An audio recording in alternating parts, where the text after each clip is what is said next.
전문가와 함께 코인 시장 진단해보는 시간입니다. 네, 원더프레임 김동환 대표 전화 연결되어 있습니다. 안녕하세요. 안녕하세요. 네, 안녕하십니까. 네, 오늘 어떤 소식 가져오셨습니까? 네, 도널드 트럼프 대통령 취임일에 비교적 큰 폭으로 하락했던 비트코인이 다시 상승세를 나타내면서 사상 최고까지 근접하고 있는데요. 최근 가상자산 관련해서 여러 가지 이슈들이 있었던 만큼 관련 내용들 좀 짚어드리고 투자 전략까지 좀 도움드리도록 하겠습니다.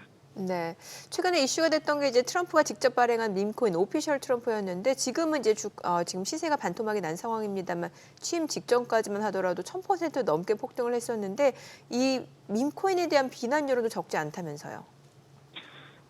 일단은 그 현직 대통령이 코인을 발행한 것이 이번 처음입니다. 네. 그래서 글로벌에서 처음이고요. 더군다나 이제 이번 같은 경우는 굉장히 좀 고약하다라는 시선을 받고 있는 것이 이 취임식 이틀 전에 했잖아요. 그러니까 네. 사실 취임을 한 이후에는 여러 가지 법적 문제나 이런 부분들이 있을 수밖에 없는데 그 이틀 전에 사실 코인에 대한 관심이 굉장히 고조돼 있을 때 트럼프가 코인에 대해서 어떤 정책을 펼지 뭐 이런 부분들이 굉장히 고조돼 있을 때 법적 논란을 피하면서 돈을 챙겼다. 약간 이런 지금 비판이 기본적으로 있는 상황이고요. 구체적으로는 한국 시간으로 18일 오전에 트럼프 밈코인이 발행이 됐는데 출시 첫날에 한 시총이 7조 원 정도 됐고 한때 이제 가장 많았을 때를 기준으로 하면 약간 한 21조 원까지도 이제 올라왔었던 시총이 그런 상황입니다. 그래서 이게 발행이 되자마자 암호화폐 시장의 모든 가상자산에 대한 모든 유동성이 이 코인으로 몰리면서 다른 코인들의 가격이 일시적으로 급락하는 그런 현상도 있었고요. 굉장히 하여튼 암호화폐 시장에서는 좀 기념비를 할 만한 그런 사건이었는데 어쨌든 여러 가지 지금 현실적인 문제를 도출시키고 있습니다. 가장 대표적인 것은 이것이 과연 어떤 이 정치 기부를 우회하기 위한 그런 수단이 아니냐 이런 얘기들이 지금 미국에서 좀 나오고 있고요. 지금 법적으로 어떤 문제가 있는지에 대해서는 계속 미국에서 이제 논의 중인데 가장 문제가 되는 것은 이게 이제 허용이 되면 다른 정치인들도 민코인 찍지 않겠느냐 이런 또 이제 얘기들이 있어서 좀 주목해서 지켜볼 필요가 있을 것 같습니다. 예.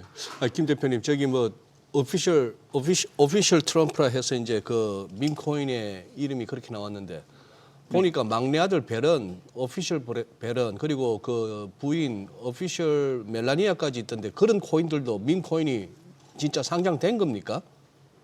그러니까 이제 좀 약간 생소하실 수 있는데요. 네. 이 보통 상장이라고 하는 거는 한국 같은 경우는 업비트라든지 아니면 빗썸이라든지 이런 거래소가 있어서 거기에 상장하시는 것만 생각하는데 이런 코인들은 이제 디파이라고 해서 그런 거래소는 없지만 어떤 프로그램을 통해서 코인을 또 판매할 수 있게 돼 있어요. 그래서 그런 플랫폼에 말하자면 오픈을 한 거고 처음에는 그렇게 시작을 했다가 이게 이제 인기가 많고 돈이 엄청 몰리는 게 눈에 보이니까 바이낸스라든지 이런 세계 유명한 거래소에도 상장이 됐고 국내에서도 지금 빗썸과 코인원 등등에서는 거의 이제 월요일, 화요일, 수요일 이때쯤에 다 상장이 됐습니다. 그래서 국내에서도 지금 매매하실 수 있는 상황인데 사실 아까 제가 말씀드렸던 어떤 법적 문제나 이런 문제가 있기 때문에 또 이제 법적 문제가 있으면 민코인 가격이 급락할 수 있거든요. 그래서 투자하실 때는 굉장히 좀 주의하셔야 되는 약간 그런 상황이라고 보실 수 있겠습니다.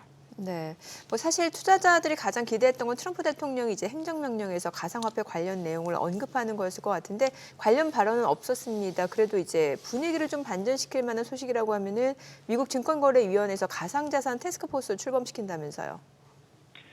네, 미국 증권거래위원회는 가상자산 규제를 거의 도맡아서 하는 기관입니다.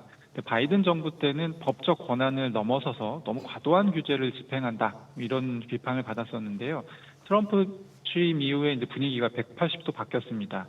이곳에는 원래 이제 민주당목 위원 2명, 공화당목 위원 2명, 증권거래위원장 이렇게 해서 5명이 정책을 결정하는데 가상자산에 굉장히 비판적인 입장이었던 민주당목 2명이 사임을 했습니다. 그리고 이제 그 게리 겐슬러 증권거래위원장도 사임을 하면서 지금 공화당목 위원 2명만 남은 상태인데 이 사람들이 최근에 이제 가상자산 TF를 출범을 시키고 명확하고 합리적인 규제 체계를 마련하겠다 이렇게 이제 얘기를 한 상태고요.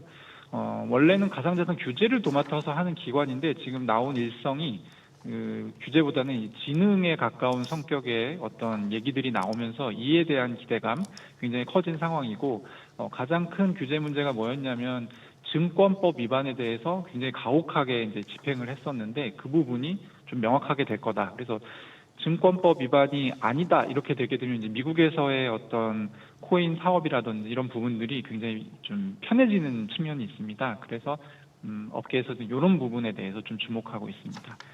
그리고 네, 오늘 내용 이제 잘 들었습니다. 고맙습니다. 네.